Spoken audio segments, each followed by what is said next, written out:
Hello viewers, welcome back to பொற்செல்வியின் தமிழ் சமையல்.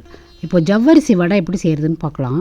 இதுக்கு ஒரு கப்பு ஜவ்வரிசி எடுத்து ஒரு 2 மணி நேரம் நல்லா தண்ணியில் ஊற வச்சுருவோம். அதாவது பச்சை தண்ணியில் ஊற வச்சிடலாம். ஜவ்வரிசியை நல்லா கழுவிட்டு ஊற வைங்க, ஏன்னா அதில் ஏதாச்சும் டஸ்ட்டு எதுவும் இருக்கும். அடுத்தது ஒரு 1/4 கிலோ உருளைக்கிழங்கு எடுத்து நல்லா வேக வச்சுட்டு அந்த மேஷர்னால் நல்லா மேஷ் பண்ணிக்கலாம். அதாவது நல்லா மேஷ் பண்ணணும். கொஞ்சம் கூட ஒரு கட்டியெல்லாம் இல்லாத அளவுக்கு மேஷ் பண்ணிடணும். 1 மணி நேரம் ஆயிடுச்சு. நம்ம ஜவ்வரிசி ஊறிடுச்சான்னு பார்ப்போம். இப்போ கையால் நசுக்கி பார்த்தோம்னா அது நல்லா நசுங்கிடணும். அப்போ தான் அது நல்லா ஊறிஇருக்குன்னு அர்த்தம். இப்போ நான் சின்ன ஜவ்வரிசி எடுத்திருக்கேன், பெருசு கூட நீங்கள் எடுத்துக்கலாம். இப்போ மேஷ் பண்ண பொட்டேட்டோவை அதில் போட்டுக்கலாம். பொட்டேட்டோவை போட்டுட்டு அதில் கூடவே நம்ம ஒரு இன்ச் அளவு இஞ்சி பொடி பொடியாக நறுக்கி அதோடு சேர்த்துக்குவோம். பாருங்கள், இஞ்சி இந்த அளவு நல்லா பொடியாக நறுக்கியிருக்கணும். அப்போ தான் அது வடையில் பெருசு பெருசாக முழிச்சிட்டு இல்லாமல் நம்ம சாப்பிட்றப்ப ஈஸியாக இருக்கும். சில நேரம் குழந்தைங்களுக்கு பிடிக்காது. அடுத்தது ஒரு 3 பச்சை மிளகாய் எடுத்து பொடி பொடியாக நறுக்கி அதையும் சேர்த்துக்குவோம். கூடவே ஒரு பிடிச்சபடி அளவுக்கு மல்லித்தழை, அதாவது கொத்தமல்லி இலையை பொடியாக நறுக்கி போட்டுக்குவோம். கொஞ்சம் கருவேப்பிலையை அதோட பொடியாக நறுக்கி சேர்த்துக்குவோம். ஒரு எலுமிச்சம்பழத்துலேருந்து ஜூஸ் எடுத்து அதையும் நம்ம புளிப்புக்காக சேர்த்துக்கலாம். தேவையான அளவு உப்பு போட்டுக்கலாம். இதில் பச்சை மிளகாய் கூட நீங்கள் வேணுங்கிற அளவு நிறையா போட்டுக்கலாம். 1 கப்பு நிலக்கடலையை வறுத்துட்டு நல்லா ஒரு 1-2 அதாவது கோர்ஸாக அதை மிக்சியில் உடச்சிக்கிட்டு அதை இதோடு சேர்த்துக்குவோம். சிலருக்கு முழுசாக பிடிக்கும்னா நீங்கள் முழுசாக ஒரு அரை இதாக உடச்சிட்டு அதில் போட்டுக்கலாம். போட்டுட்டு நல்லா பிசைஞ்சிட்டு இதை வடை மாதிரி நல்லா தட்டி வச்சுக்கலாம்.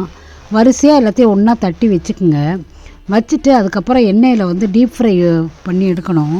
அதாவது எண்ணெய் கூட ரொம்ப ஆழமாக போகணுன்னு அவசியம் இல்லை. ஒரு பேனில் ஜஸ்ட் அது முழுகிற அளவுக்கு இருந்தால் போதும்.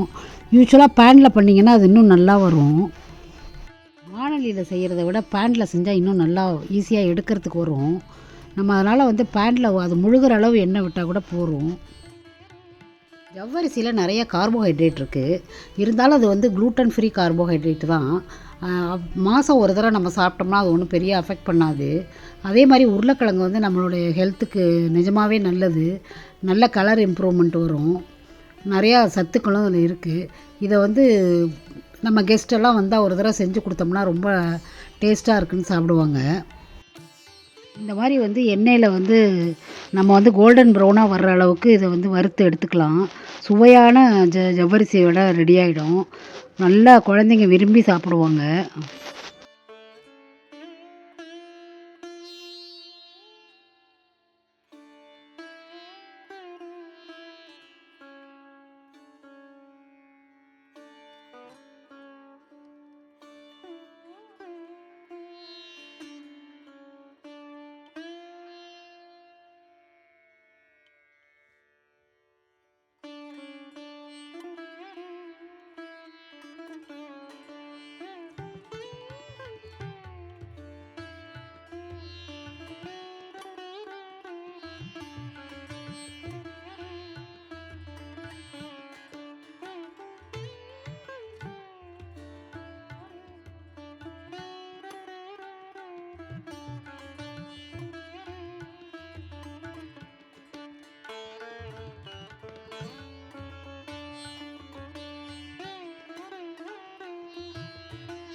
குழந்தைகளுக்கு பிடிச்ச இந்த ஜவ்வரிசி வடையை மாதம் ஒரு தடவை செஞ்சு கொடுங்க. நல்லா விரும்பி சாப்பிடுவாங்க.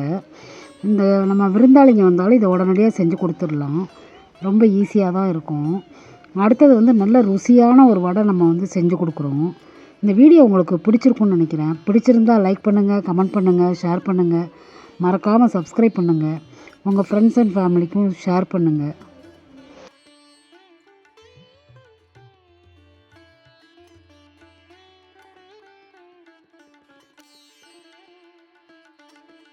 தேங்க்யூ ஃபார் வாட்சிங்.